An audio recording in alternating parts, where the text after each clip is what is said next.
You're on 94.1 FM, 3WBC, with Jerry Guirguis presenting... Downtown, everything's waiting for you.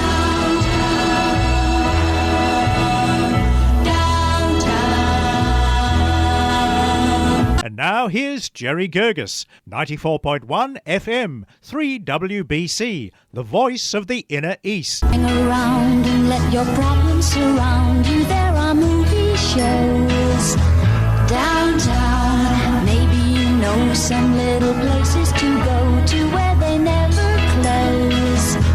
Downtown, just listen to the rhythm of a gentle bossa nova. You'll be dancing with them too before the night. Hi, and my name is Jerry Guirguis, presenting tonight's interview on 3WBC 94.1 FM, Downtown. My special guest tonight is Diana Droog. Following a varied career in medical science, IT, superannuation and business management, involved in volunteer work with organisations such as Landcare, Victoria and Tasmania, Flinders Island Business Association, Furneaux Museum, Dying in Dignity, iNaturalist, Australian Plants Association, Waverley, and Land Covenantors, Victoria. Hi, and welcome to 94.1 Downtown. Thank you, Jerry, for that introduction.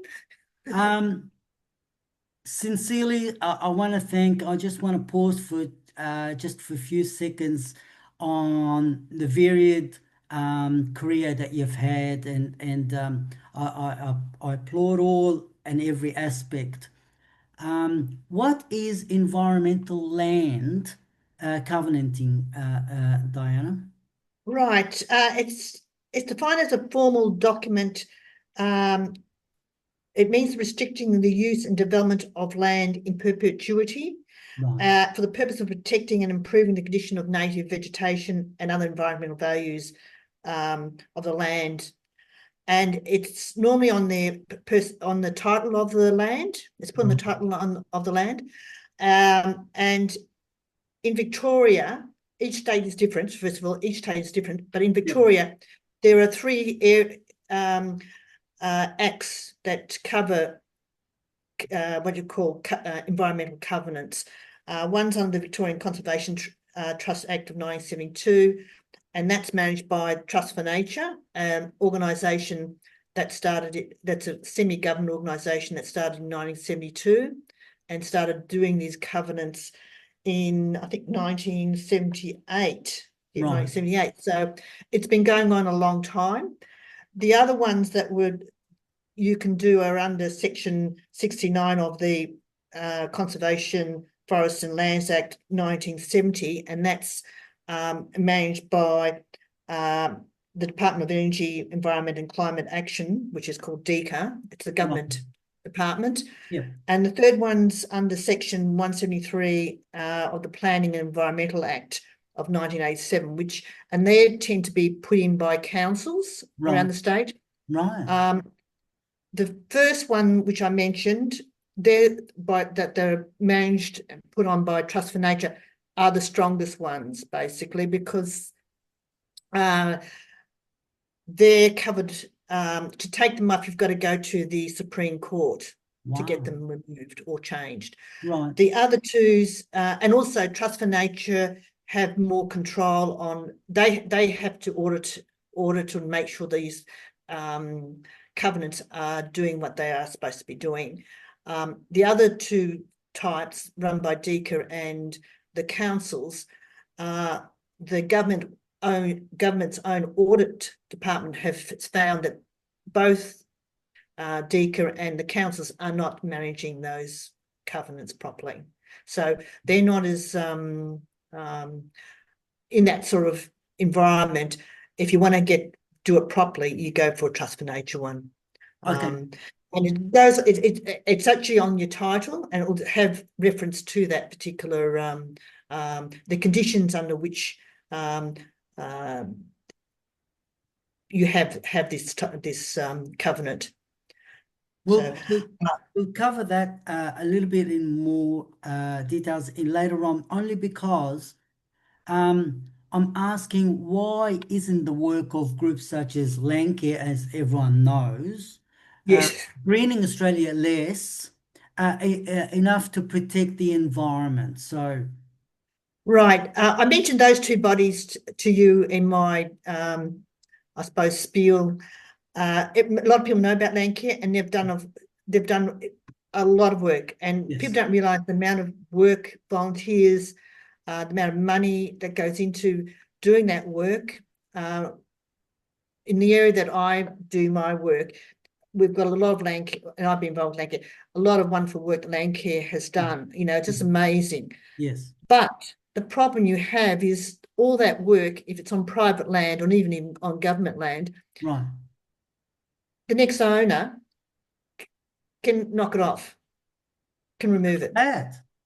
Yeah, because even though we have laws, theoretically laws that's are supposed to protect the environment, unless you've got an auditor who is looking and watching and doing, and it's on the title that you can't do it, nothing stops a new owner from doing it. The covenants I was talking about before, they get transferred to the new owner. You Right. cannot take them off unless I said, especially trust for nature ones, Yes. unless you go to the Supreme Court, and that's very costly. And Of course. so my years of working with Landcare, I've seen this wonderful work, and I've talked to Landcare people who've said that new owners have basically cleared the vegetation. Right. And usually what happens is the first port of call is to go to their local council. Right. Local councils do not like fights. They haven't got the funds to do the work, do whatever, and they just come up with excuses. So the only way you can protect some of this land is to have it on their title, and Yes. you have to have it some sort of somebody that's going to be auditing it, and that's what I tend to promote the Trust for Nature covenants for Right. that, because Now that is very interesting. yeah. The other thing is, if you look at organisations like Greening Australia, which have planted millions of trees around Victoria, all their work is not under covenant. There's very little of their work is under covenant. I'm not sure if any of it's under covenant. So again, they're in the same boat. They've put our government money, people's government, volunteers work. Yep. When you get the next owner, can just clear it. And unless someone is fighting, to try and change, to try and fight it, it's very difficult. So unless you've got a covenant on the title to prevent it from being cleared, I see it as basically, I'm not saying money going down the drain, but you're not protecting the environment. That's why I'm promoting this area. Most of the farmers around Australia are very conscious of land care, and Yes. in your experience, you would have a high percentage of those who take the land on and, after sale and pass it on to the next, and even land management and farm management, they continue on with the covenant. Yeah. Good farmers, and I know a lot of good farmers. Yes. They are very, they look after their waterways, Yep. their dams, Yep. they put in shelter belts for their stock, Yes. and they have things fenced off properly, and they do all the right things. Some of them actually, because they realise that once they're, if they end up selling the land, Yep. it may, the next owner may clear it. Oh, that's the danger. So, and some of them will put covenants on themselves. Some of the ones who are very passionate in this Yes. space will Yes. put covenants on. Others, for their own reasons, and I'll mention, the pros and cons of why people don't put covenants on. Yep. But good farmers, and I know a lot of good farmers, Yep. have put in shelter belts. They've protected their waterways. Yes. They've put in. They've kept environmental spaces on their blocks, etc.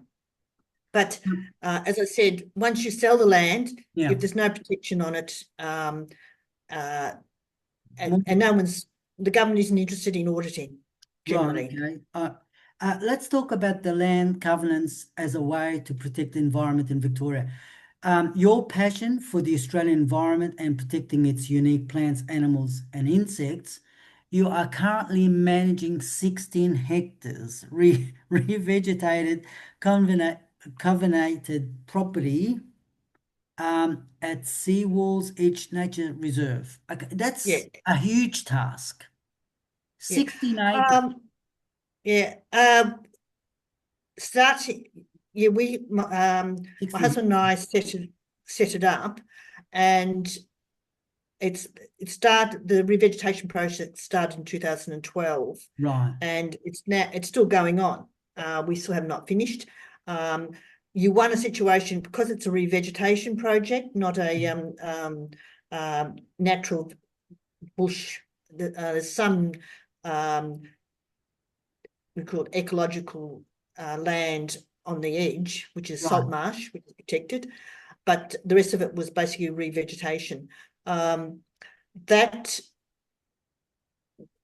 process has been going on since 2012, and it's got to the stage now where we're basically concentrating on improving the understory. We're fortunate in that particular area, there's a very high rainfall, so things grow very quickly. We have the equipment and I suppose the tools to do things relatively well. I have an ecologist who comes and does some of the work, and she does some of the monitoring and helping with bits and pieces. So, and I've got contractors who do bits of work as well. So, one of the things I've come across, Diana, is that the great work of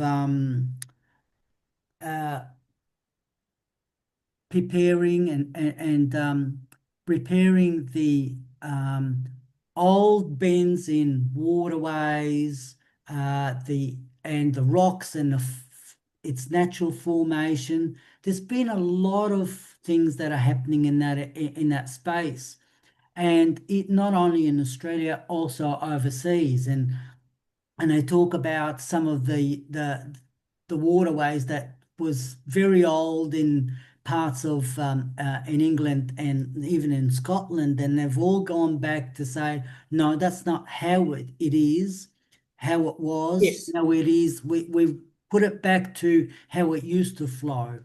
So there's that part of your space as well. On the land that the Seawalls Edge that we've done, Yes. that whole area, it's Young Corner Inlet, and if you look at the history of it, most of it was cleared over 100 years ago. Yeah. And Landcare has done a lot of good work revegetating the rivers. They've got very good rivers that go into the inlet, putting back native stuff. And a lot of the farmers because it's a very wet area, they put drains in on the property to drain the water into the inlet. Our particular property had drains in it as well, and we ended up putting in 3 wetlands to slow the water from going into the inlet, because a lot of people know, if they're people involved with farming, they use a lot of fertilizers. In our case, in South Gippsland, it's dairy farm. It's either dairy or mainly dairy and cattle farming. Yes. And so you've got runoff from the dairy farms and whatever. So you want to slow the passage of water before it gets into the inlet, so that the nutrients stay in the ground and don't go into the inlet. So we've done that on our property, and some of the farmers who are doing the right thing would be also looking at that sort of thing. Like they'll be protecting their dams from their cattle. They'll be fencing off bits and pieces I know in East Gippsland there are what they call chain of ponds, water things, which they're now trying to protect. If you know anything about Australian histories, after the British came in and the migrants came in, they wanted to recreate their own environment from, you know, Europe or wherever they came from, and they didn't understand the land, what was going on the land. So now there's a lot more work on in that area. The local catchments, you might not be aware, but Victoria is split up into what they call catchment areas, and they look after, or their responsibilities to look after the water catchments, and generally they do a very good job. Like they put a lot of effort into try and work out where the waters are supposed to be coming from, how to protect them, how to keep them weed free. They work with a lot of the farmers and the property owners to try and do the right thing. The problem you have is when you've got what I call owners who are either don't have the interest or don't like to be told what they should, or not told, but they don't want to be doing any work. You always got a small, you know, a group of owners that will not do the right thing. Let's talk about why do we need a group such as Covenantors Victoria? Right, that's the organisation. Yeah. Say that again. Why do we need that group? All right. Trust for Nature is a semi-government organisation, and it relies very heavily on government funds to keep it running its services and putting in more covenants. Yes. I'm not sure it's half the board's appointed by the government and the other half, I think, appointed internally. I'm not sure, I can't remember how the governance is, but it's still a semi-government organisation. Right. And its role is to follow the act under which it was set up. Right. And as with a lot of semi-government organisations, it can't be critical of the government. It is restricted by how much funds it gets. It also gets a lot of donations from people, you know, because it does a good job. You know, it tries to do. It's trying to do the job within the resources it has. Yeah. But the problem you have is that we as landowners who have got covenants, if we want government to do something or provide more funds or address a certain issue, we can, as a separate organisation, we can basically put pressure on the government, whereas the Trust for Nature, they cannot, because they're actually just they're restricted by the Act. Right. You know, and it's like, I mean, I don't, as you know, you don't see the health department complaining about whatever they've got to, you know, you don't see them critical of what the government's doing, if you know what I mean. Yes. And also the other thing in that space is that sometimes the government might try and change the law and make it detrimental for us for us type of landowners who are doing the right thing. You don't know. Governments have a habit of being pressurised by developers, other outside, you know, the people with the, you know, funds. So you need to have a separate body. Can a landowner have a covenant on their property and the advantage and the disadvantages of that? Right. You can have a covenant on your property. So for the Trust for Nature, but it has to fit. It has to meet a number of conditions.